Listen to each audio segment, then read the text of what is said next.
I stand in my childhood bedroom phone buzzing with the 69th missed call from my family. 24 hours ago, I was the obedient son managing the family's multi-million-dollar trust fund. Now I'm holding a boarding pass to the Maldives while my parents' sister Amanda and her fiancé Brad frantically discover that every account they've ever depended on is completely frozen. The wedding they demanded, I apologize for ruining, is in 3 days. And without access to the money I control, their perfect celebration is about to become their worst nightmare. 3 weeks earlier, I pulled into the circular driveway of our family estate in Greenwich, Connecticut, genuinely excited about Amanda's engagement party. The sprawling colonial mansion looked picture perfect with its manicured gardens and gleaming windows. I had driven up from Manhattan, where I lived in a modest studio apartment, choosing simplicity over the lavish lifestyle my family expected me to embrace. My name is Perry, and at 28, I had been managing our family's financial empire for 6 years. What started as a temporary favor after college graduation had become my permanent role as trustee of the multi-million-dollar inheritance our grandfather left behind. The responsibility weighed heavily on my shoulders, but I took pride in preserving and growing our family's wealth. Walking through the mahogany front doors, I was greeted by the familiar scent of my mother's expensive perfume and the sound of caterers preparing for the evening's festivities. Catherine, my mother, swept toward me in a flowing designer dress that probably cost more than most people's monthly salary. "Perry, darling, you're finally here," she said, air-kissing both my cheeks.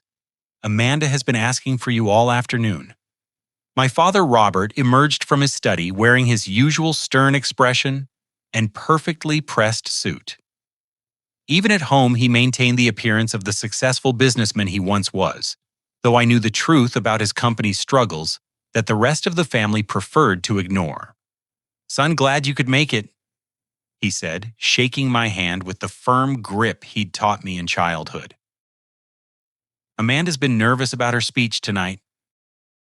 Perhaps you could help calm her nerves." I found my sister in the sunroom surrounded by wedding magazines and fabric samples. Amanda, 2 years younger than me, had always been the golden child. Where I was quiet and thoughtful, she was vivacious and charming. Where I preferred books and nature photography, she thrived at social events and shopping excursions. "Perry," she squealed, jumping up to hug me, "I'm so glad you're here. Wait until you meet Brad's family tonight. They're absolutely wonderful." Amanda had been dating Brad Thompson for 18 months, and their engagement had been the social event of the season. Brad came from old Connecticut money, the kind of family that had been wealthy for generations, and never questioned their place in society's upper echelons. As the evening progressed, I mingled with the guests, making polite conversation with family, friends, and business associates. The party was elegant and expensive, exactly what Amanda had always dreamed of. Crystal champagne flutes clinked against fine china, while servers in crisp uniforms circulated with gourmet hors d'oeuvres. When it came time for speeches, I stood before the gathered crowd feeling genuinely happy for my sister. Despite our differences, I loved Amanda and wanted nothing more than her happiness. I've watched my sister grow into an incredible woman. I began, my voice carrying across the silent room. She has a gift for bringing light into every room she enters, and I know Brad is lucky to have found someone so special. Amanda, you deserve all the love and joy this world has to offer. The crowd applauded warmly, and I caught Amanda wiping away a tear. For a moment, everything felt perfect. Our family appeared united and loving the picture of success and harmony. But perfection, I would soon learn, was merely an illusion. Brad's family arrived fashionably late, making a grand entrance that immediately shifted the energy in the room. Margaret Thompson, Brad's mother, was a formidable woman with steel gray hair and jewelry that could fund a small country's budget. She surveyed our gathering with the calculating gaze of someone accustomed to judging others by their net worth and social connections. During dinner, I found myself seated next to Margaret and her husband Charles. The conversation began pleasantly enough with discussions about the wedding plans and their satisfaction with Amanda as their future daughter-in-law. "Tell me, Perry," Margaret said, cutting into her filet mignon with surgical precision. "What is it that you do? Amanda mentioned you work with investments." "I manage our family's trust fund and investment portfolio," I replied, keeping my tone modest. "I handle the financial planning and ensure everything runs smoothly." Margaret's eyebrows raised slightly. "How interesting. And what are your own pursuits? Surely a young man your age has ambitions beyond bookkeeping." The word bookkeeping stung more than it should have. I had spent years learning complex financial strategies, building relationships with investment advisors, and carefully growing our family's wealth. Reducing my work to mere bookkeeping felt dismissive and cruel. "Why, Perry's always been the practical one," Amanda interjected with a laugh that sounded forced. "Someone has to keep track of all the boring money stuff, while the rest of us actually live our lives." The table erupted in polite laughter, but I felt heat rising in my cheeks. Margaret nodded approvingly at Amanda's comment. "How fortunate that someone in the family has such a sensible temperament," Charles added. "Not everyone can handle the excitement of a more dynamic lifestyle." I smiled and nodded, playing the role I had always played. The responsible one, the boring one. The one whose sacrifices enabled everyone else's dreams while my own remained buried beneath duty and obligation. Later that evening, as guests began to leave and the caterers cleaned up, I stepped outside for fresh air. The Connecticut autumn was crisp and beautiful, with stars visible despite the light pollution from nearby estates. I pulled out my phone to check some overseas market reports when I heard voices from the terrace above. "Once we're married, we need to figure out how to get control of that trust fund from your brother." Brad's voice carried clearly in the still night air.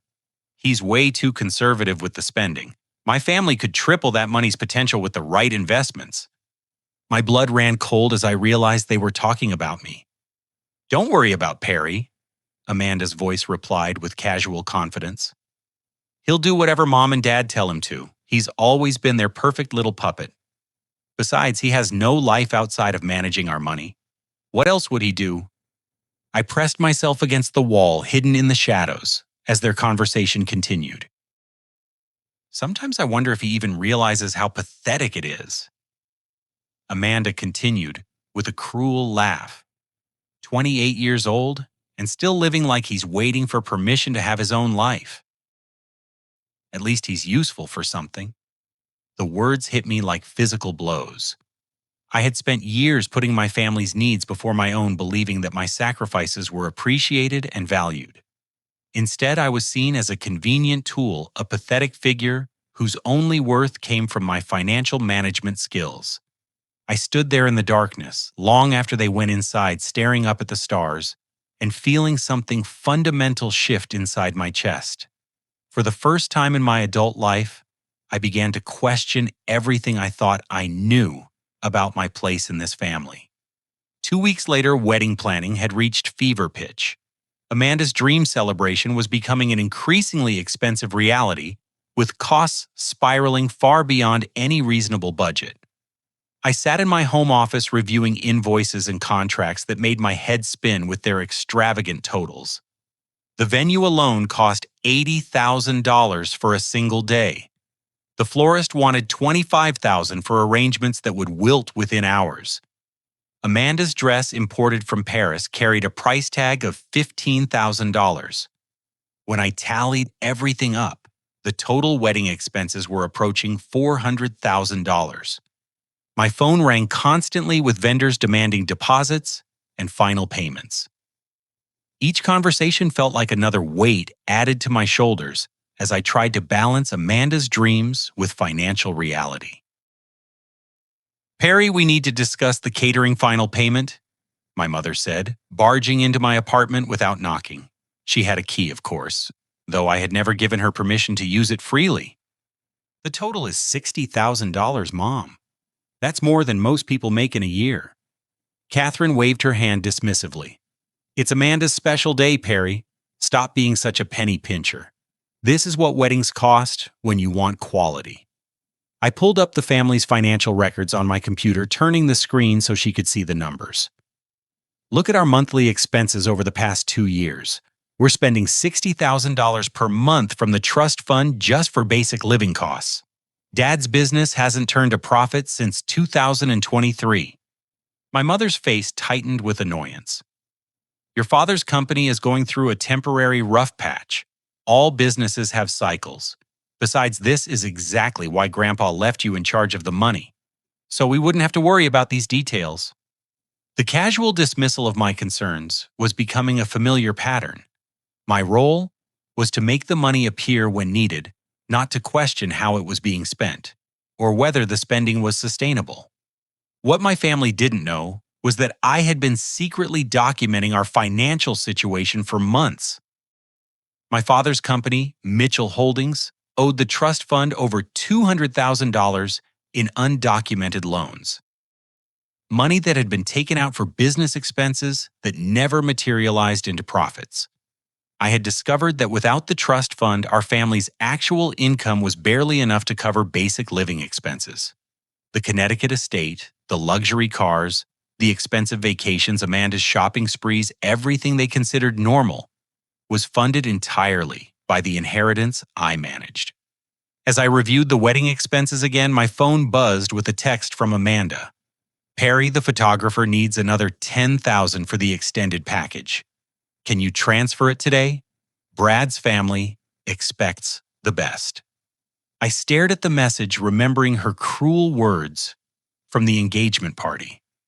The photographer's basic package was already excellent, but apparently not good enough for the Thompson family's standards. The final dress fitting was scheduled for the following afternoon at an exclusive boutique in Manhattan. Amanda had insisted that her entire bridal party attend, along with both mothers and myself, to handle any payment issues that might arise. The boutique was the kind of place where salespeople whispered, and champagne was served to customers browsing gowns that cost more than cars. Amanda stood on a raised platform in her custom gown, surrounded by mirrors and admiring friends. "It's absolutely perfect," gushed her maid of honor, Jessica. "You look like a princess." Amanda beamed at the compliments, twirling to admire herself from every angle. The dress was undeniably beautiful, with intricate beadwork and flowing silk that caught the light perfectly. "Weck, Miss Mitchell." The boutique manager approached with a concerned expression. "We need to discuss the final payment for alterations. There's been an additional charge for the rush timeline." "How much?" I asked, pulling out my phone to check our accounts. $5,000, sir. The seamstress had to work overtime to complete the modifications in time for next week's ceremony." I felt my jaw clench. $5,000 for alterations on a dress that already cost $15,000. The numbers were becoming obscene. "Just pay it, Perry," Amanda said, without looking at me, still admiring herself in the mirrors. "I'm not wearing anything less than perfection on my wedding day." "Amanda, we need to talk about the overall budget," I said quietly, hoping to avoid a scene in front of her friends. That was my mistake. Amanda's reflection in the mirror transformed from dreamy bride to furious sister. She spun around, her face flushed with anger. "Are you seriously going to ruin my dress fitting with your money anxiety?" she snapped. "This is my wedding week, Perry.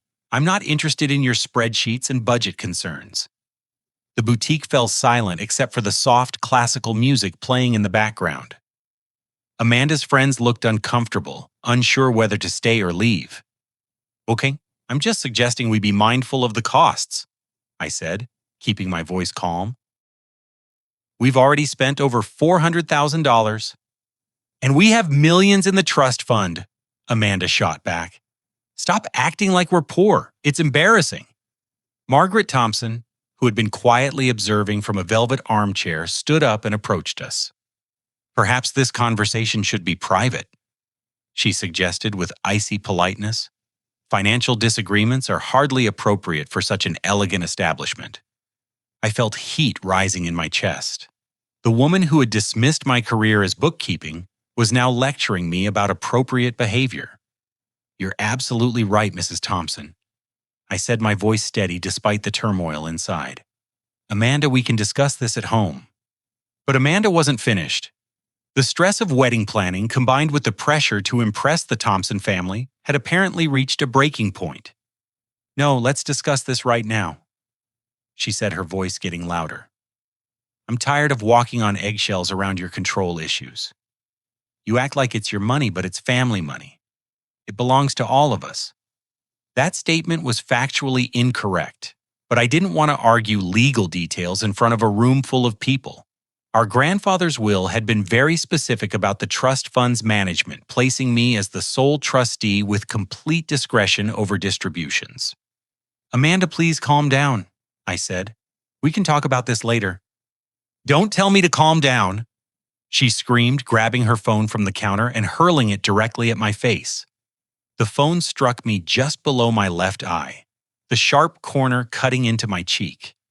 I felt blood trickling down my face as the phone clattered to the marble floor, its screen cracked beyond repair. The boutique erupted in gasps and whispered exclamations. Amanda's friends stood frozen in shock while the staff looked terrified about what to do. I touched my cheek, my fingers coming away red with blood. In 28 years, Amanda had never been physically violent toward me. The shock was almost worse than the actual pain.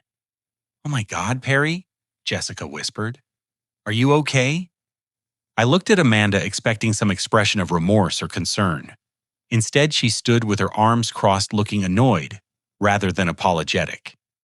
"Maybe next time you'll listen when I'm talking," she said coldly. Margaret Thompson cleared her throat uncomfortably. "Perhaps we should conclude today's appointment," she suggested to the boutique manager. I pulled out my handkerchief and pressed it against the cut on my cheek. The bleeding was minor, but the humiliation burned far worse than the physical wound. "Amanda," I said quietly, "I think you owe me an apology." She laughed, a harsh sound that echoed off the boutique's marble walls. "I owe you an apology, Perry. You're the one who tried to ruin my dress fitting with your money problems. If anything, you should apologize to me for stressing me out during my wedding week." I stood there, blood on my face, surrounded by witnesses to my sister's cruelty, and realized that this was who she really was. Not the charming golden child everyone adored, but someone capable of violence when she didn't get her way. The ride home was silent except for Margaret Thompson's occasional sighs of displeasure.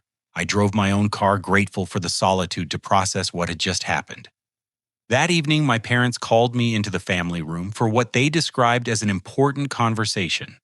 I arrived with a small bandage covering the cut on my cheek, hoping that visible evidence of Amanda's behavior might finally open their eyes to her problems.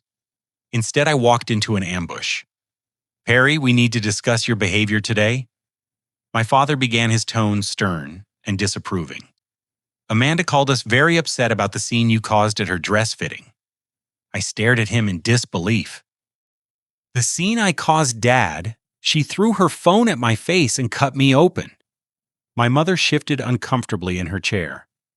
"Sweetheart, Amanda was under tremendous stress. Wedding planning is very overwhelming for young women. Perhaps you could have been more supportive." "What more supportive?" I touched the bandage on my cheek. "She physically assaulted me because I asked her to consider our budget." "Don't be so dramatic," my father said with irritation. "It was an accident. Amanda would never intentionally hurt you." But I had been there. I had seen the calculated anger in her eyes as she threw that phone. There was nothing accidental about it. "Perry," my mother said in the patronizing tone she had used when I was a child, "we've supported you your entire life. We gave you a roof over your head, paid for your education, and trusted you with tremendous responsibility. The least you can do is support Amanda during the most important week of her life." The words hit me like another physical blow. They had supported me. I was the one who had sacrificed my own dreams to manage their finances. I was the one ensuring their comfortable lifestyle continued. Yet somehow in their minds, I was the dependent one. If you can't support your sister unconditionally, my father added with finality, maybe you shouldn't come to the wedding at all. I looked around the room where I had spent my childhood at the people who were supposed to love me unconditionally and realized that I had been living a lie for 28 years. They didn't see me as a son or brother. They saw me as a resource to be managed and controlled. 3 days before the wedding, I woke up hoping that time and reflection might have softened my family's position. Perhaps they had realized how unfairly they were treating me. Maybe Amanda felt guilty about the violence and was ready to apologize. I drove to the family estate that morning carrying a small olive branch of hope. I found them gathered in the breakfast room, the morning sun streaming through tall windows that overlooked the perfectly manicured gardens. The scene should have been peaceful and welcoming, but the tension in the air was thick enough to cut. Amanda sat at the head of the table in a silk robe and slippers, her phone pressed to her ear as she spoke in increasingly agitated tones to someone on the other end. "What do you mean you need payment before delivery?" she was saying. "We ordered those flowers months ago. This is completely unprofessional." She hung up and immediately dialed another number, her face flushed with stress and anger. "Why, Mom, the florist is being impossible," she announced. "They want full payment today or they won't deliver on Saturday." My mother looked up from her coffee with concern. "How much do they need?" "One yell, $25,000. Amanda said, as if it were pocket change. "Perry, you need to call them and sort this out immediately." I sat down carefully, still hopeful that we could resolve our family conflict with honest conversation. "Good morning," I said, accepting a cup of coffee from Elena, our longtime housekeeper. "I was hoping we could talk about what happened yesterday." My father lowered his newspaper with visible irritation. "Perry, we don't have time for your hurt feelings right now. The wedding is in 3 days, and vendors are demanding payments left and right." Dad Amanda threw a phone at my face and cut me open. "Don't you think that deserves at least an acknowledgement?" Amanda looked up from dialing another vendor. "Oh my God, Perry, are you still whining about that?" "It was barely a scratch. You're being ridiculously dramatic." The casual dismissal of my injury and feelings was stunning. I had spent the previous night lying awake, wondering if I was somehow overreacting or being too sensitive. But looking at the small bandage on my cheek in the mirror that morning had reminded me that physical violence was never acceptable regardless of stress or circumstances. "I'm not being dramatic," I said quietly. "I'm asking for basic respect and a simple apology." "You want an apology?" Amanda stood up, her silk robe flowing around her like battle armor. "Perry, you tried to humiliate me in front of Brad's mother and my bridal party. You turned my special moment into a scene about money. If anyone should apologize, it's you." I stared at her, searching for any trace of the sister I thought I knew. The woman standing before me was a stranger, someone capable of rewriting history to cast herself as the victim in any situation. "Amanda, I simply asked you to be mindful of our spending. We've already exceeded $400,000 for one day." "And we can afford it," she snapped back. "Stop acting like we're poor. It's embarrassing and selfish." My father folded his newspaper with a sharp snap that indicated his patience was wearing thin. "Perry, your sister is getting married in 3 days to a wonderful young man from an excellent family. This should be a celebration, not a financial audit. Can't you put aside your control issues for 1 week?" Control issues. That phrase stung because it was so fundamentally backwards. I wasn't controlling the money out of some psychological need for power. I was protecting it because I understood better than anyone else in the room how quickly it could disappear if managed irresponsibly. "It's not about control," I said, trying to keep my voice calm and reasonable. "It's about sustainability. Without proper planning, this kind of spending will drain our resources within a few years." My mother set down her coffee cup with obvious exasperation. "Honestly, Perry, sometimes I wonder what we did wrong raising you. You're 28 years old, but you have the anxiety of an elderly accountant. This family has been wealthy for generations. We're not going to suddenly become poor because Amanda has a beautiful wedding. The comment about what they did wrong raising me was particularly cruel because it implied that my responsible approach to money management was some kind of character defect, rather than the very trait that preserved their comfortable lifestyle. I decided to try a different approach, appealing to their love for me rather than their financial logic. I'm not trying to ruin anything, I said, my voice softer now. I love Amanda, and I want her to be happy. I just also want our family to be financially secure for the long term. Can't we find a balance that makes everyone comfortable? For a moment, I thought I saw something soften in my mother's expression. Maybe we could work through this conflict after all. Then Amanda laughed. It wasn't a gentle laugh or even an amused chuckle. It was a harsh, mocking sound that cut through the morning air like a blade. "Oh, Perry," she said with cruel amusement.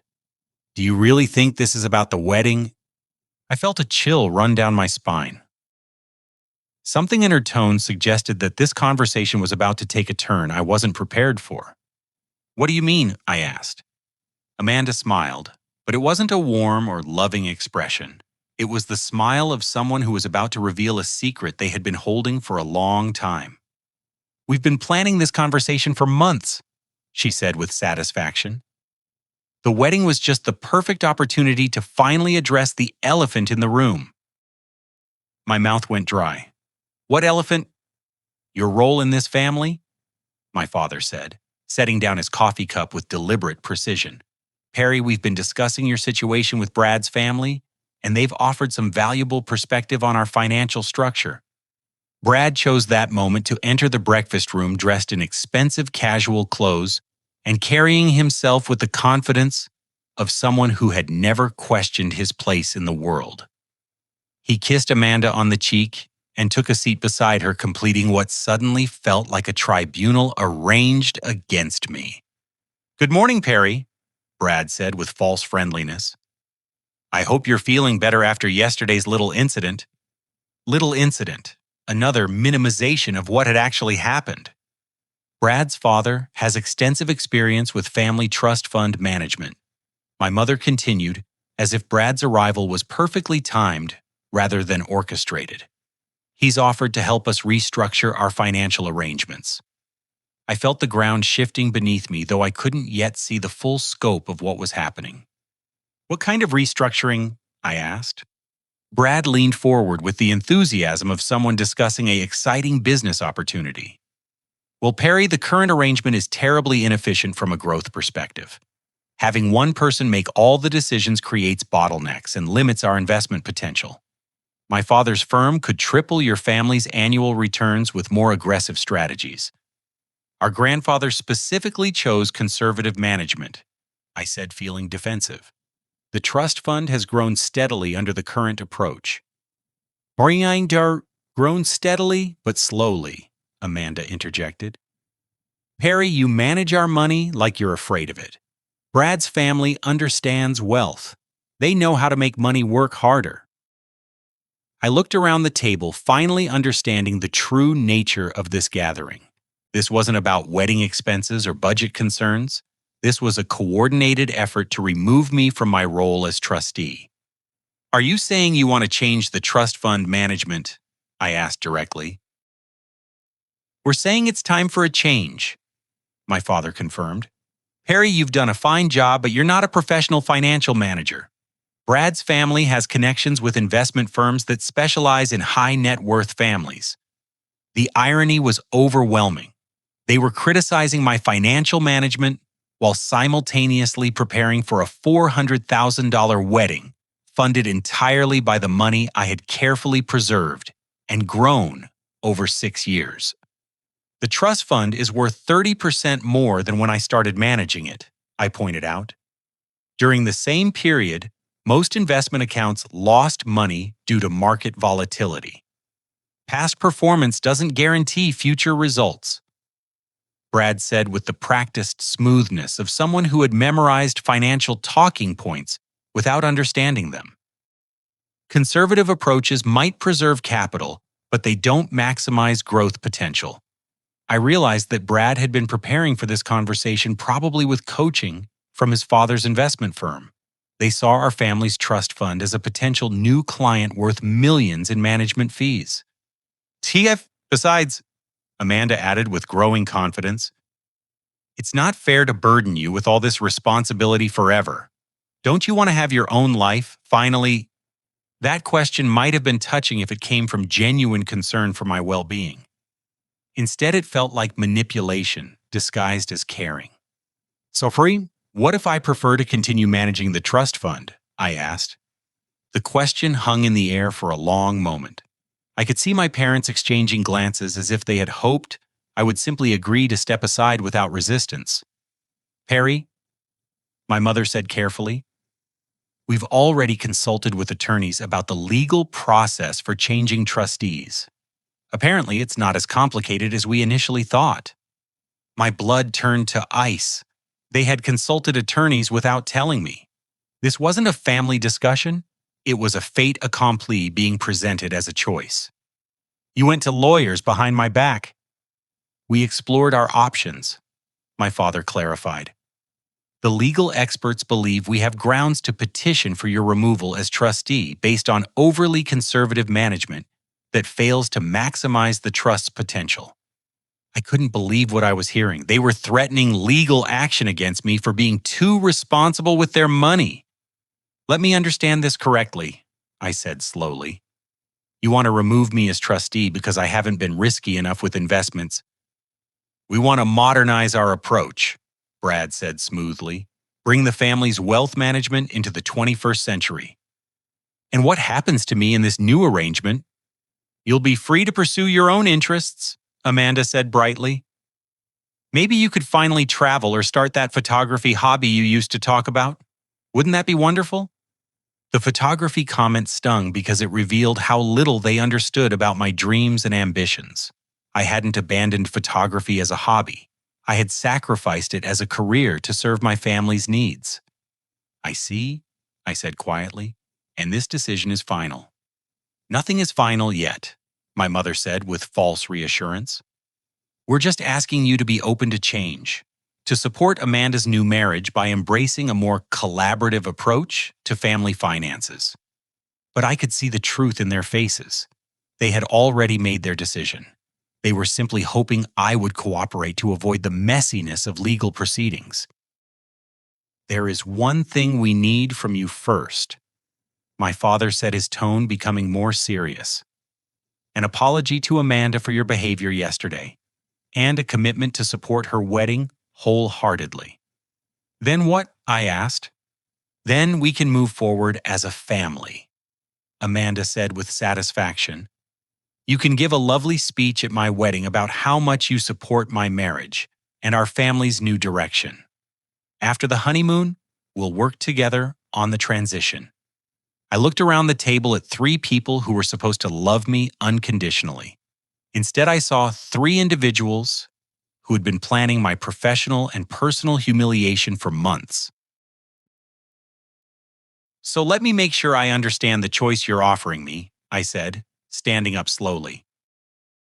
I can apologize for being assaulted, enthusiastically support a financial restructuring that removes me from my role, and pretend to be happy about it in front of all your friends. Or you can pack your bags right now and never come back, my mother said with cold finality. The choice is yours, Perry.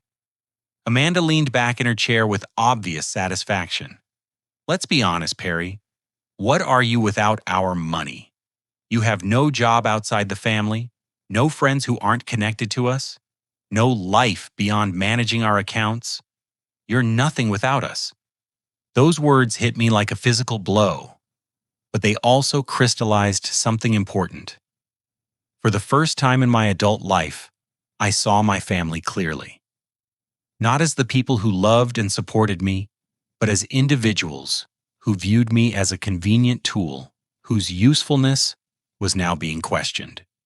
I stood there for a long moment, looking at each face around the table. My parents, who had raised me to be responsible and dutiful, were now punishing me for those very qualities. My sister, whom I had loved and protected my entire life, saw me as nothing more than an obstacle to her desires. "You're right about one thing, Amanda," I said quietly. "It is time for me to think about my place in this family." I turned and walked toward the door, leaving behind the breakfast table and the people who had just shown me exactly how much my 28 years of sacrifice and devotion meant to them. "Where are you going?" my father called after me. I paused in the doorway without looking back. "To think," I said simply. "I need to consider my options very carefully." Walking back to my car, I felt strangely calm despite the emotional earthquake that had just shattered my understanding of my family relationships. The morning sun was warm on my face, and for the first time in years, I wasn't thinking about investment portfolios or budget projections. Instead, I was thinking about myself. I drove back to my Manhattan apartment in unusual silence, not even turning on the radio. The familiar route along the Connecticut coastline seemed different somehow, as if I was seeing it through new eyes. By the time I reached the city, a plan was already forming in my mind. My apartment was modest by my family's standards, but comfortable and entirely mine. Unlike the family estate with its formal rooms and expensive furnishings, my space reflected my actual personality rather than inherited expectations. Books lined the walls, camera equipment sat carefully organized on a desk, and travel photography from other people's adventures covered nearly every surface. I made myself a cup of coffee and opened my laptop, but instead of checking family accounts as I did every morning, I began researching something entirely different. Within an hour, I had booked a first-class ticket to the Maldives, departing that evening. The destination wasn't random. I'd been dreaming of photographing those pristine waters and coral reefs for years, but had never allowed myself the indulgence. What my family didn't understand about my role as trustee was the extent of control it actually provided. Our grandfather, knowing the family's tendency toward financial irresponsibility, had structured the trust fund with very specific provisions. As the sole trustee, I had complete discretion over all distributions until my 35th birthday, still 7 years away. More importantly, I was the only person with access to the primary accounts. My parents had credit cards and checking accounts that I regularly funded, but those accounts were dependent on monthly transfers that I controlled. They had no independent access to the trust fund itself. I spent the afternoon systematically documenting every financial arrangement our family had maintained over the past 6 years. The evidence was staggering.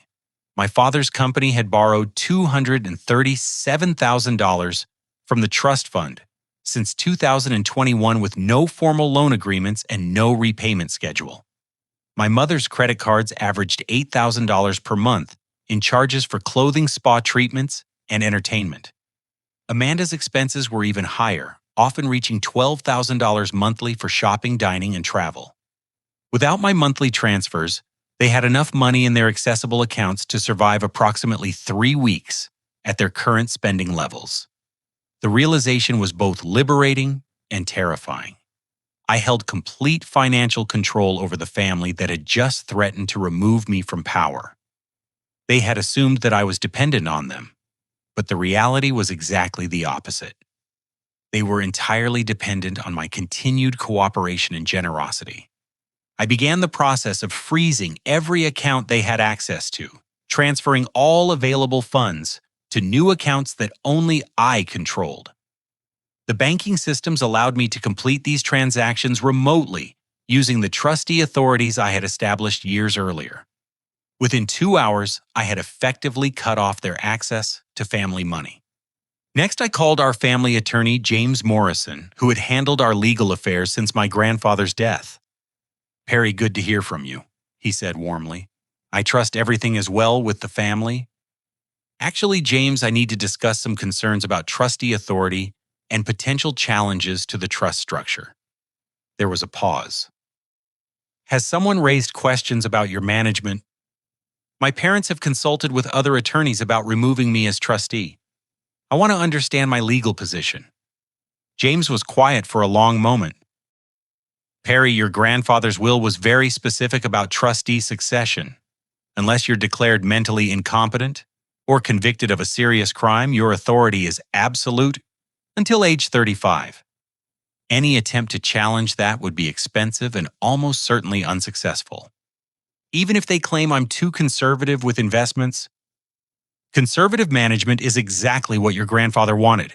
The will explicitly states that capital preservation takes priority over growth. You've been following his instructions perfectly. I felt a surge of relief and validation. My grandfather had anticipated this exact scenario and protected me legally. James, I'm going out of town for a while. If anyone contacts you about trust fund matters, please refer them back to me directly. Of course, Perry. Is everything all right? Everything will be fine, I said, meaning it for the first time in weeks.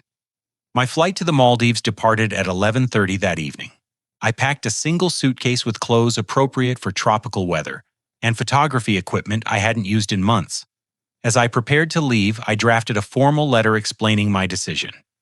Dear family, I wrote. After careful consideration of our recent conversations, I have decided to take an extended sabbatical to evaluate my role and responsibilities.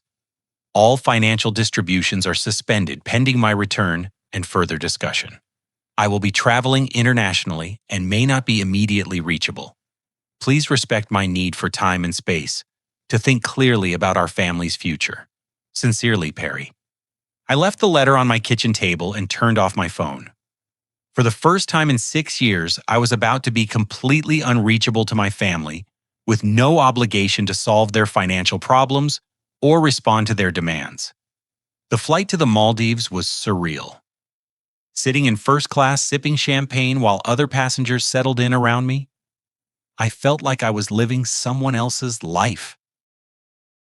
The old Perry would never have bought such an expensive ticket or left the country without carefully planning every detail. But the old Perry had also never been threatened with removal from his family for being too responsible. As the plane lifted off from JFK Airport, I looked down at the lights of New York City disappearing below and realized I wasn't running away from my problems. I was finally running towards something that belonged entirely to me. The Maldives are 13 hours ahead of Eastern Time, which meant I would land early morning local time, while my family was just starting their day in Connecticut. I calculated that they would probably discover the frozen accounts sometime in the afternoon when they tried to pay wedding vendors. I imagined Amanda calling the florist confident that her credit card would cover the $25,000 payment, only to be told that the transaction was declined. Then another card. Then another. The growing panic as they realized that none of their usual financial resources were accessible. For years, I had been the invisible engine that powered their lavish lifestyle, ensuring that money appeared whenever they needed it. Now they were about to discover what life looked like when that engine stopped running. My phone, which I had left off since leaving my apartment, would be receiving their calls and messages, but I wouldn't see them until I was safely thousands of miles away. The distance felt like protection, but also like freedom. As the plane crossed over the Atlantic Ocean, I allowed myself to imagine what the next few days might bring. Amanda's wedding was supposed to be the social event of the season, but without access to the money needed to pay vendors, that perfect celebration was about to become a very public disaster. I should have felt guilty about potentially ruining my sister's wedding, but instead, I felt something closer to justice. For years, Amanda had taken my sacrifices for granted while treating me as an inconvenience. Now she was about to learn exactly how much her comfortable life depended on my continued cooperation. The flight attendant offered me another glass of champagne, and I accepted it with a smile. I was finally doing something entirely for myself, funded by money that I had earned through years of careful management and wise investments. "First time to the Maldives?" she asked politely. "Yes," I said, realizing it was also the first time I had traveled anywhere purely for pleasure. "I'm a photographer. I've always wanted to capture the coral reefs." "You'll love it," she said warmly. "It's paradise." Paradise. The word felt appropriate for so many reasons. The Maldives exceeded every expectation I had built up over years of dreaming about this destination. Landing at Valana International Airport felt like entering a different world, where the air smelled of salt and tropical flowers instead of exhaust and ambition. The seaplane transfer to my resort provided aerial views of crystal clear water so blue it seemed artificial, dotted with tiny coral islands that looked like emeralds scattered across silk. I had chosen the Conrad Maldives Rangali Island, a luxury resort that normally would have seemed impossibly expensive for a practical person like me. But after years of watching my family spend money frivolously, while I pinched every penny, I decided to treat myself to something truly special.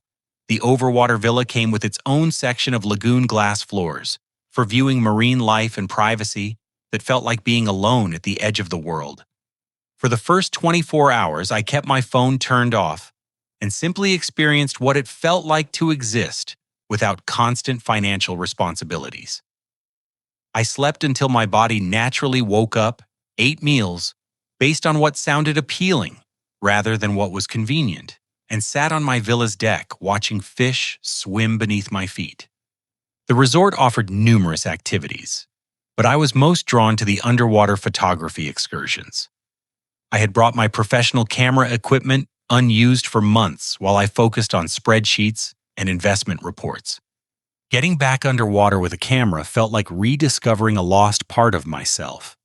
On my second day, I met Sarah Chen, a marine biologist from California, who was conducting research on coral reef restoration. She was my age with sun-streaked hair and the kind of easy confidence that comes from following your passions rather than family expectations. "You're good with that camera," she said, watching me photograph a school of angelfish. "Professional photographer?" "I wish," I said, adjusting my underwater housing. "I manage family investments, but photography is what I actually love." "What's stopping you from doing what you love?" The question was so simple and direct that it caught me off guard. In my family's world, practical considerations always trumped personal desires. But sitting in paradise, talking to someone who had clearly chosen passion over security, I couldn't think of a good answer. "Family obligations," I said finally. Sarah nodded with understanding. Asian families can be pretty intense about career expectations. My parents wanted me to be a doctor, but I chose fish instead. I laughed at her casual dismissal of family pressure. How did they react? They got over it when they realized I was actually happy. Turns out, parents usually want their kids to be fulfilled, even if they have funny ideas about what fulfillment looks like. Her perspective was refreshingly different from my family's approach, where happiness was considered less important than maintaining appearances and financial security. That evening, as we watched the sunset from the resort's overwater restaurant, I finally turned on my phone to check the mounting messages from home. The screen immediately lit up with notifications.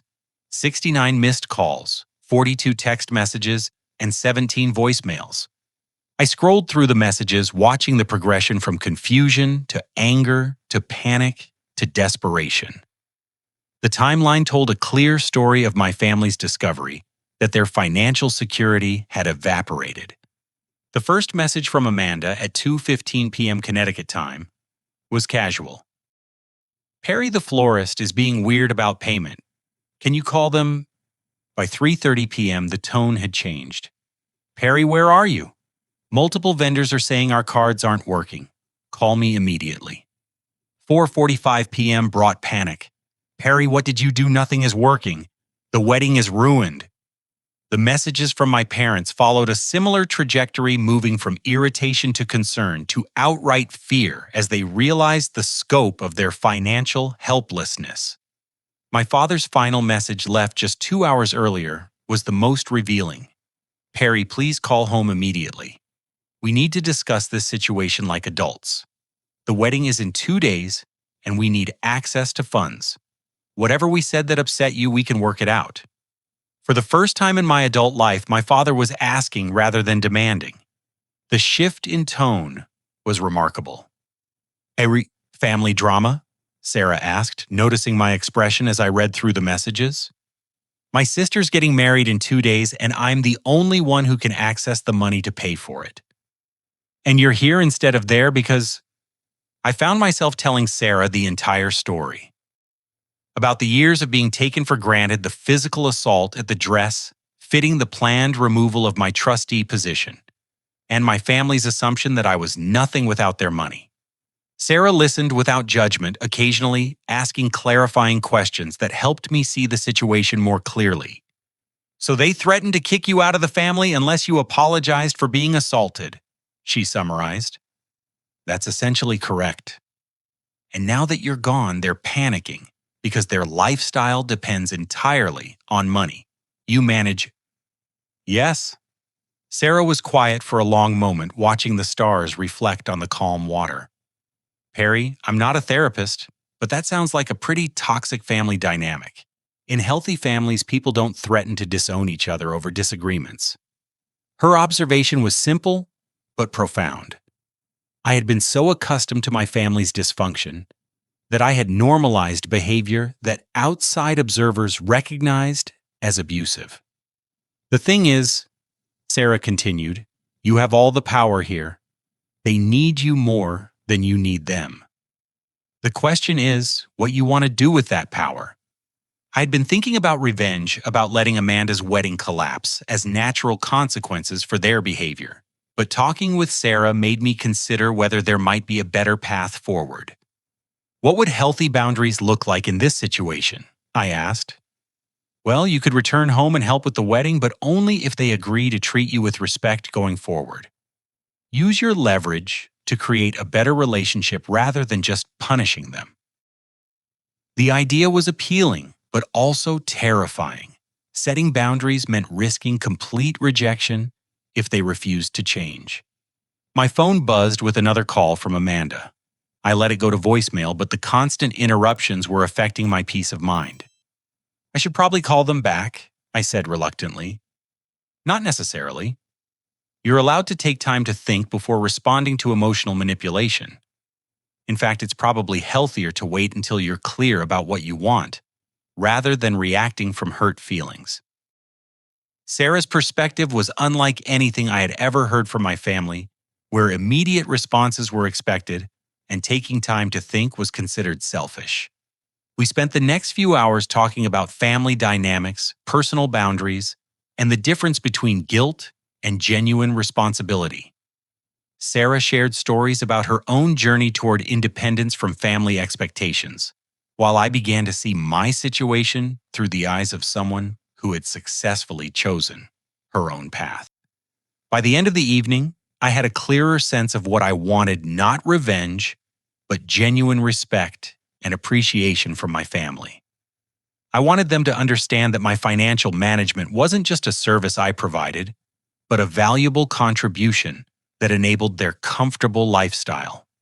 More importantly, I wanted to pursue my own dreams without being made to feel guilty for having interests beyond family finances. Tomorrow is the day before the wedding, I told Sarah. I should probably decide what I'm going to do. What does your gut tell you? I thought about that question as I walked back to my villa. My gut told me that I loved my family despite their flaws, but that I couldn't continue being their financial doormat. I wanted to help them, but only if they were willing to treat me as an equal family member rather than a convenient resource. The next morning, I woke up with unusual clarity about my next steps. I would return to Connecticut, but not to surrender. I would return to negotiate a completely new dynamic with my family, using my financial control as leverage to create healthier relationships. First, though, I wanted one more day in paradise to prepare myself mentally for what was likely to be the most difficult conversation of my life. 2 weeks later, I stood in the driveway of the family estate looking up at the imposing colonial facade that had once represented security and belonging, but now felt more like a fortress I needed to breach. The Maldives felt like a dream from another lifetime, though my tan and the confidence I had gained there were very real. The house looked different, somehow smaller and less intimidating than it had in my memories. 2 of the family's 4 cars were missing from the circular driveway, and I suspected they had been repossessed or sold to cover immediate expenses. The perfectly manicured gardens showed signs of neglect that suggested the landscaping service had been discontinued. I rang the doorbell rather than using my key, a small but symbolic assertion that I was no longer the obedient son who could be taken for granted. Elena, our longtime housekeeper, answered the door with a mixture of relief and concern on her weathered face. "Mr. Perry," she said in her accented English, "your family has been very worried. Are you well?" "I'm very well, Elena. Thank you for asking. Are my parents home?" "Yes, in the study. They are having many difficult conversations lately." I could hear raised voices coming from the direction of my father's study as I walked through the familiar hallways. The house felt different, without its usual background hum of prosperity and confidence. The silence was heavier, more anxious. I knocked on the study door and entered without waiting for permission, another small assertion of my changed status. My parents were seated across from each other at the antique desk where I had first learned about our family's financial situation years earlier.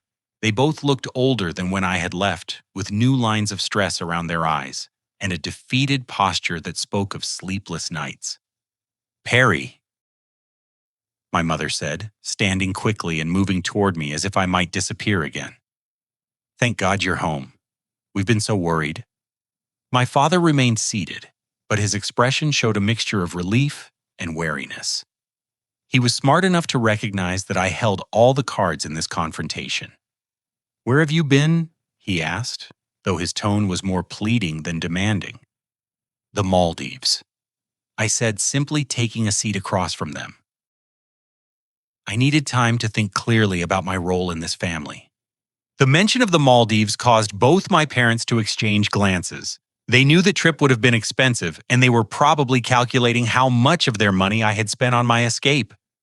"Harry," my mother began carefully, "we need to discuss what happened with the wedding. Amanda has been devastated." "Where is Amanda?" I asked. "Upstairs in her room. She's been difficult since the wedding was canceled." I felt a pang of something that might have been guilt, but I pushed it aside. Amanda's devastation was a direct result of her own behavior and choices, not mine. "Rig, the vendors canceled because they weren't paid," my father said, stating the obvious. "Perry, we need access to the trust fund to resolve this situation." "No," I said quietly. "We need to resolve our family situation first. The money will follow, not the other way around." My parents looked confused by my response. They had expected me to return contrite and ready to restore their financial access in exchange for forgiveness. Instead, I was setting terms for negotiation. "Perry," my mother said with a hint of her old commanding tone, "this has gone far enough. You've made your point. Now we need to act like adults and fix this mess." "I agree," I said. "We do need to act like adults. But that means having an honest conversation about how this family really works financially." I pulled out a folder I had prepared during my flight home containing detailed documentation of our family's spending patterns and financial dependence over the past 6 years. "Dad, your company owes the trust fund $237,000 in undocumented loans. Mom, your credit card spending averages $8,000 per month. Amanda's expenses are even higher. Without monthly transfers that I control, this family has enough liquid assets to survive approximately 3 weeks." The numbers hung in the air between us like an indictment. I could see my parents processing the reality of their situation for the first time. "The trust fund has grown by 30% under my management," I continued. "During the same period, most investment portfolios lost money due to market volatility. I've been successful at the job you want to take away from me." My father shifted uncomfortably in his chair. "Perry, we never said you were bad at managing money. We just thought professional management might provide better returns." "You consulted attorneys about removing me from my position without telling me. That doesn't sound like a collaborative discussion about professional management." My mother tried a different approach. "Sweetheart, we only want what's best for the family and what's best for you. Don't you want to be free to pursue your own interests?" I want to be valued for my contributions instead of being treated like a convenient service provider. I want basic respect and appreciation instead of being taken for granted. The door burst open suddenly, and Amanda stormed into the room. 2 weeks of stress had transformed her from the polished bride to be into someone who looked genuinely unhinged. Her hair was unwashed, her clothes wrinkled, and her eyes had the wild look of someone who had been crying for days. "You selfish bastard," she screamed at me. "Do you have any idea what you've done? Brad left me. His family thinks I'm a fraud. My wedding is ruined, and it's all your fault." I looked at my sister, seeing clearly for the first time how her beauty and charm had always masked a fundamentally selfish and cruel nature. "Amanda," I said calmly, "you threw a phone at my face and cut me open because I asked you to consider our budget. When I asked for an apology, you told me I was nothing without your money. The current situation is a direct result of your choices, not mine." "My choices?"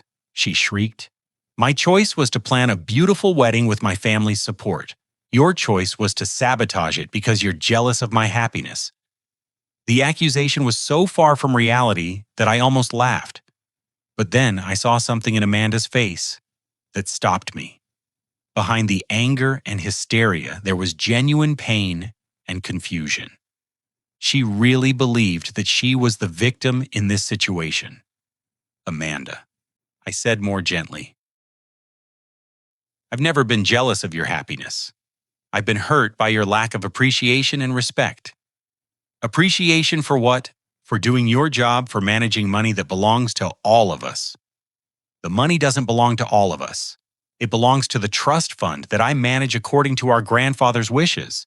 And it's not just a job, it's 6 years of my life that I've devoted to preserving our family's financial security." My father stood up and moved to stand beside Amanda, a gesture of solidarity that wasn't lost on me. "Perry, your sister has lost her fiancé and her wedding. Surely your family's happiness is more important than financial protocols." The statement revealed everything wrong with their perspective. They saw the current crisis as my fault for enforcing boundaries rather than as the natural consequence of their own behavior. "Brad didn't leave Amanda because of money," I said. "He left because his family discovered that our family's wealth was misrepresented. Amanda told everyone we were independently wealthy when the reality is that we're completely dependent on a trust fund that none of you can access." "That's not true," Amanda protested. "We are wealthy. We have millions. We have millions that I manage responsibly. Without my cooperation, you have nothing. Brad's family did their research and realized that your financial situation was precarious." The truth was harsh, but it needed to be said. Amanda had built her relationship with Brad partially on false representations of her family's financial independence. When the house of cards collapsed, Brad's family had made the practical decision to distance themselves from a potentially unstable situation. "So you admit you destroyed my relationship?" Amanda accused. "I removed myself from an abusive family dynamic. Your relationship was destroyed by your own misrepresentation and entitlement." My mother tried to intervene. "Perry, regardless of who's at fault, Amanda is your sister and she's in pain. Can't you show some compassion?" "I can show compassion without accepting responsibility for problems I didn't create." "Amanda, I'm sorry that your wedding was canceled and that Brad left. But I'm not sorry for refusing to be treated like a servant by my own family." Amanda collapsed into a chair, finally seeming to understand that her usual tactics weren't going to work. "What do you want from us?" she asked quietly. It was the first reasonable question anyone had asked since I returned home. I want genuine appreciation for my contributions to this family. I want basic respect for my boundaries and decisions. I want to pursue my own interests without being made to feel guilty. And I want all major financial decisions to include honest discussion rather than manipulation and ultimatums." "And if we agree to those terms?" my father asked. Then I'll continue managing the trust fund and I'll help resolve the immediate crisis, but with new rules about spending limits and financial accountability." What, what kind of rules? My mother asked suspiciously. I pulled out another document I had prepared. Monthly budgets for everyone. No more unlimited spending on credit cards. No more undocumented loans to Dad's company. No more assumptions that money will automatically appear when you want it. That sounds very controlling, my father said. It sounds like responsible financial management, the same approach that's grown our wealth by 30% while preserving capital during market downturns. Amanda looked up from her chair with red-rimmed eyes. What about my wedding? What about it? Can it be salvaged? I thought about the practical realities. Most vendors would require immediate payment to resume services, and the guest list would need to be managed carefully, given the public nature of the cancellation. A wedding can be salvaged, I said, but not the same wedding, something smaller, more modest, more honest about our actual situation. Brad won't come back, Amanda said miserably. Probably not. But is that really a loss? He was more interested in your family's money than in you as a person. Amanda was quiet for a long moment, and I could see her processing the reality of her situation for the first time. I've been horrible to you, haven't I? She said finally. The admission was unexpected and seemed genuine. I felt some of my anger beginning to soften. Yes, I said honestly, but I still love you and I want our family to work. I just need it to work differently going forward. My mother reached across the desk to take my hand. Perry, we do appreciate you. We've just been thoughtless about expressing it. Thoughtless was probably an understatement, but it was a start toward acknowledgement. So what happens now, my father asked. Now we start over with honest communication and mutual respect. I'll restore access to necessary funds, but within agreed-upon limits. We all go to family therapy to work on healthier relationships. And Amanda decides whether she wants a small, honest wedding or whether she prefers to wait and find someone who loves her for the right reasons. Family therapy? My mother asked with obvious reluctance. Non-negotiable. We need professional help to change the patterns that created this crisis. Around the room, I could see my family members weighing their options. They could agree to my terms and rebuild our relationships on healthier foundations, or they could refuse and face the financial consequences of complete independence. Okay, my father said finally, we agree to your terms. All of you?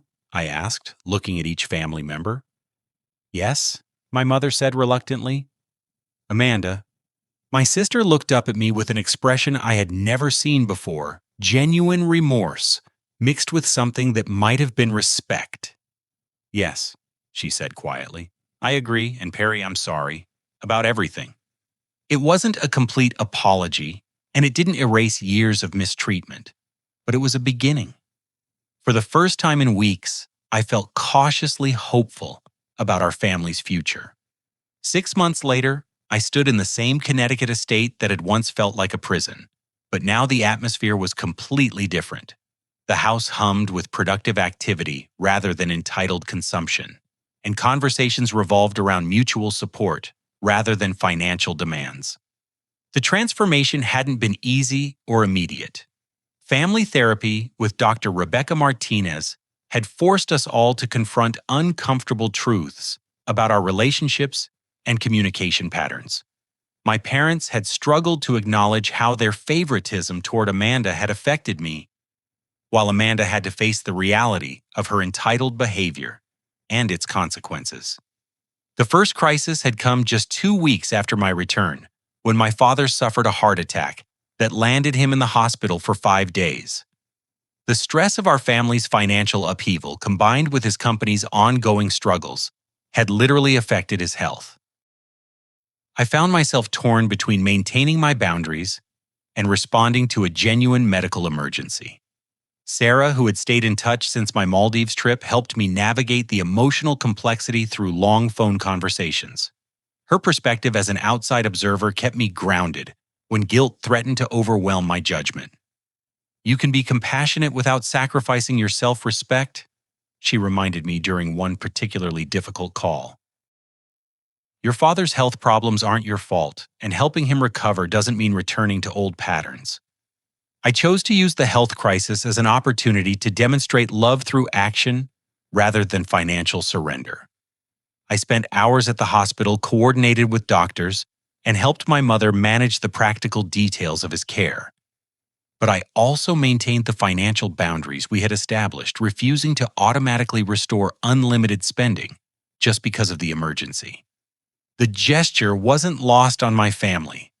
For the first time, they saw me providing emotional support that had nothing to do with money, and I think it helped them understand that I was motivated by love rather than control. My father's recovery became a turning point for our relationship.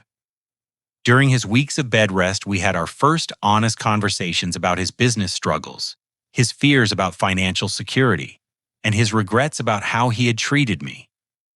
He admitted that he had been threatened by my financial competence because it highlighted his own failures as a provider.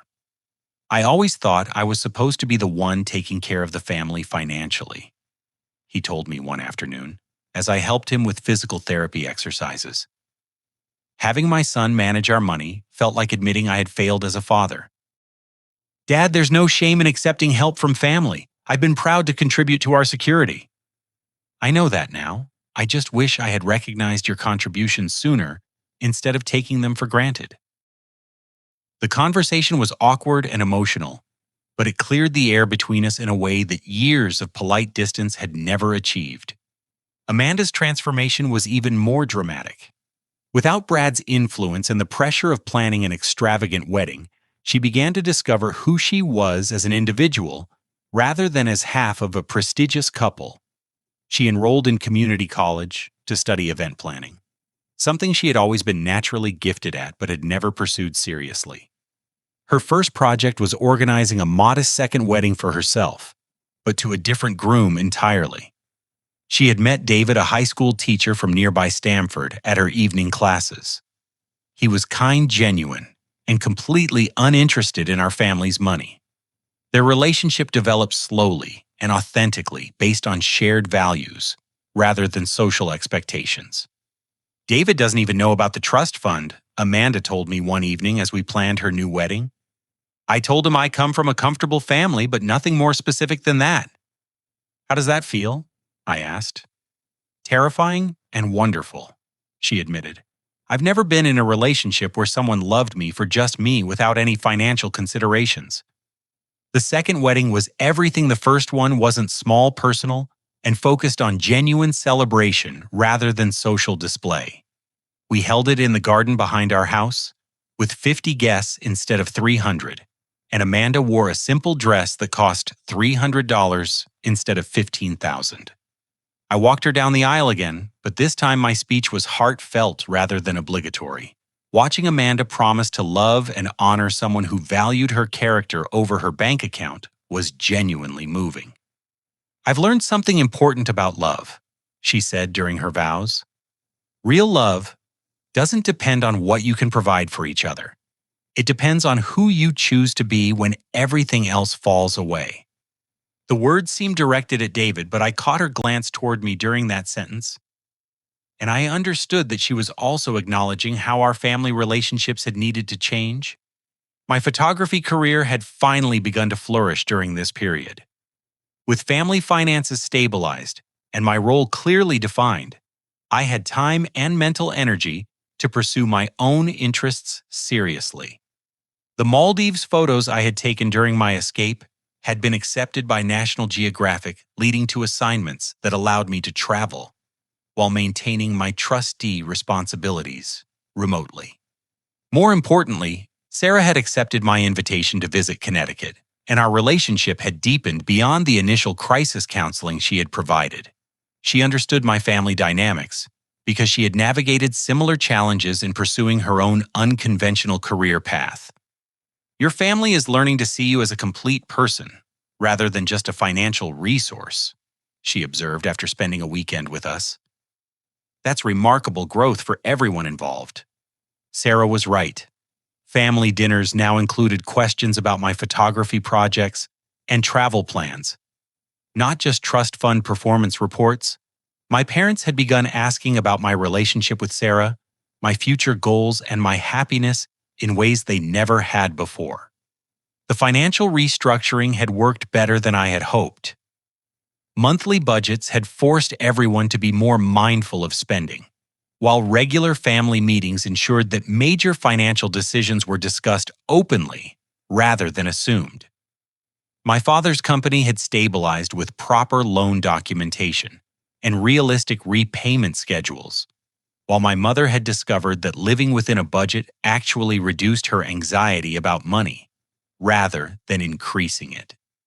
I never realized how much stress comes from unlimited spending, she confessed during one of our monthly financial reviews. Having clear boundaries actually feels more secure. Most surprisingly, Amanda had become my strongest advocate within the family.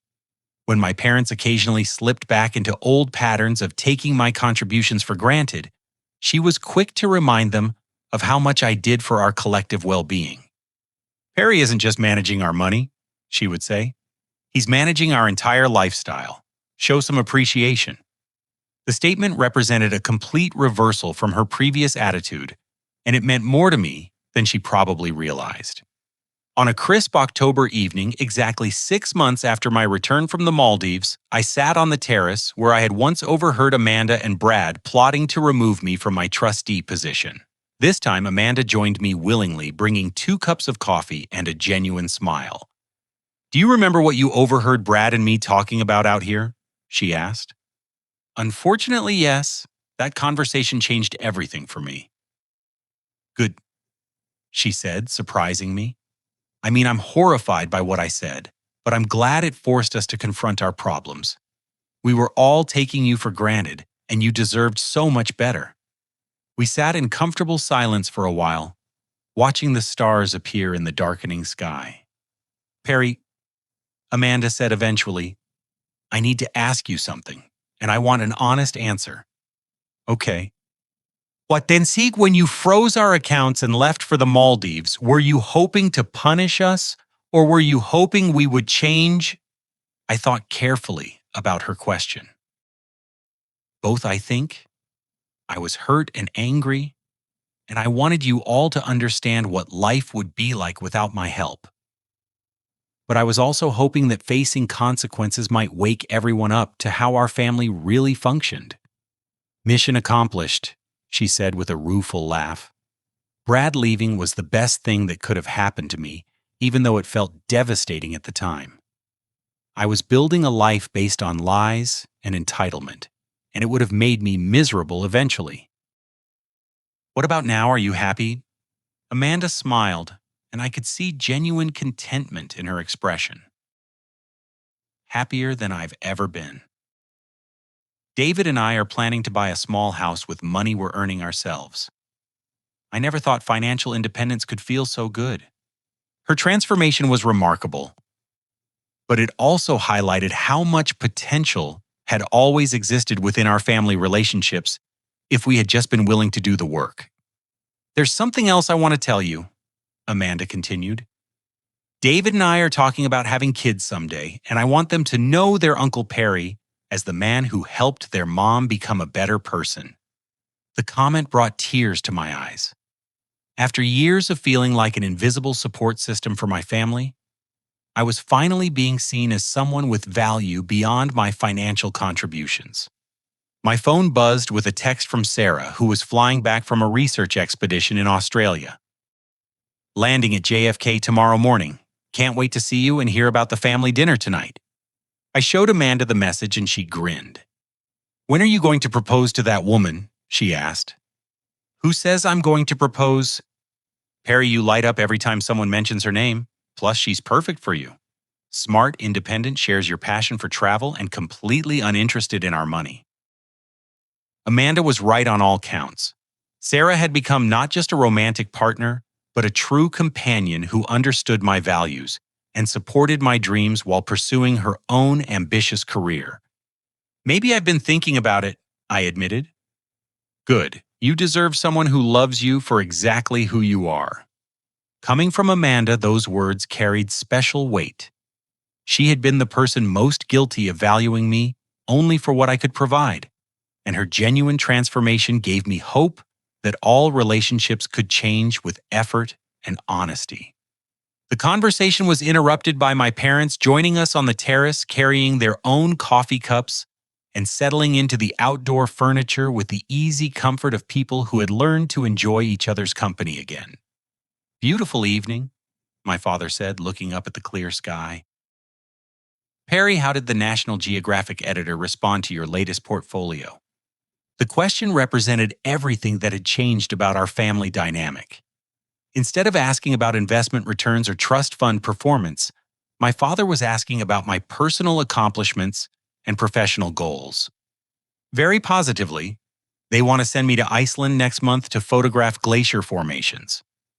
"That's wonderful," my mother said with genuine enthusiasm. "Will Sarah be able to join you?" "She's hoping to coordinate her schedule so we can spend a few days together after my assignment is finished." "Young love," my father said, with a smile that reminded me of the parent I had sometimes glimpsed during my childhood, before financial pressures and family dysfunction had taken over. We talked for another hour about travel plans, Amanda's wedding preparations, my father's improving health, and my mother's new volunteer work with a local literacy program. The conversation was natural and supportive, the kind of family interaction I had always hoped for but never experienced consistently. As the evening wound down and everyone prepared to go inside, Amanda pulled me aside for one final comment. "Perry, I know I can never fully make up for all the years I treated you badly, but I want you to know that I'm grateful every single day for your patience and forgiveness." Amanda, we're family. Family means growing together and supporting each other through mistakes and changes. That's exactly what I mean. You've always understood what family should be, even when the rest of us forgot. Walking back to my apartment in Manhattan that night, I reflected on how completely my life had transformed since that moment 6 months earlier, when I had stood holding a boarding pass to the Maldives. The scared, resentful person who had fled the country had been replaced by someone confident in his own worth and secure in his family relationships. The trust fund was performing better than ever, but more importantly, it was now managed within a framework of mutual respect and appreciation. My family had learned to value my contributions, while I had learned to assert my own needs and boundaries.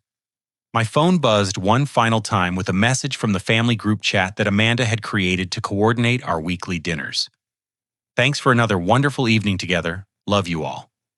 The simple message represented everything I had been fighting for during that terrible confrontation 6 months ago. Not revenge, not punishment, but genuine love and appreciation from the people who mattered most to me. I stood in my apartment looking at photographs from the Maldives that covered my walls and smiled at the memory of the frightened man who had booked that desperate escape. That trip had given me the courage to demand better from my family, but more importantly, it had taught me to demand better from myself. Tomorrow, I would call Sarah to finalize our Iceland travel plans. Next week, I would attend Amanda's intimate wedding celebration and give another heartfelt speech about love and family. Next month, I would pursue my photography career while maintaining my family responsibilities with new confidence and clarity. But tonight, for the first time in my adult life, I went to sleep completely at peace with both my family relationships and my personal choices. Before you leave, I'd love to hear your thoughts about family boundaries and standing up for yourself. Have you ever been in a situation where you had to choose between keeping peace and demanding respect? How did you handle family members who took your contributions for granted? Share your experiences in the comments below. And if this story resonated with you, please give it a like. And consider subscribing for more real-life stories about personal growth and family dynamics. Don't forget to share this with anyone who might be struggling with similar family challenges.